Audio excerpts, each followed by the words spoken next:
السلام عليكم ورحمة الله تعالى وبركاته.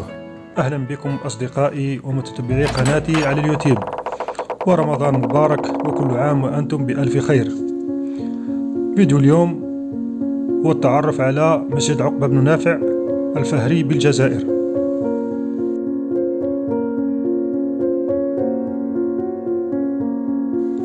يقع مسجد عقبة بن نافع الفهري في مدينة سيدي عقبة التي تبعد عن ولاية بسكرة بحوالي 20 كيلومتر على الجنوب الشرقي للجزائر، ويعتبر هذا المسجد ثالث أقدم المساجد في المغرب العربي بعد مسجد القيروان في تونس ومسجد أبو المهاجر دينار في مدينة ميلا بالجزائر.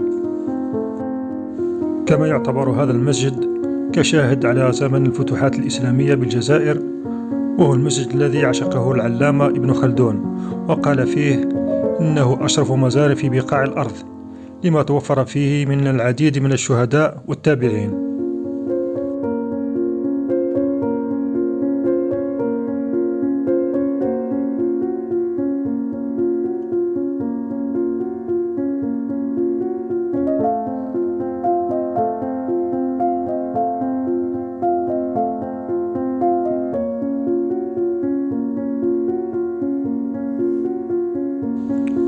حيث اختار أهل المدينة أن يكون اسم المسجد لأحد أبرز قادة الفتح الإسلامي وفتح إفريقيا منذ القرن 41 هجري، وهو الفهري عقبة بن نافع الذي استشهد عام 63 هجري الموافق ل 682 ميلادي برفقة أبو المهاجر دينار مع 300 من خيرة جيشه في معركة تاهودا مع أتباع الروم الوثنيين، ليدفن الشهيد عقبة بن نافع بمكان استشهاده.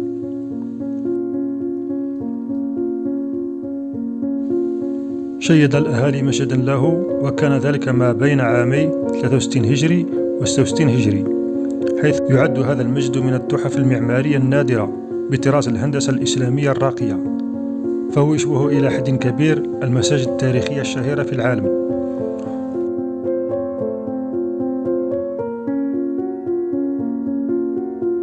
كما يعتبر قبلة للطلبة الذين يتعلمون القرآن الكريم وعلوم الشريعة على الطريقة المالكية.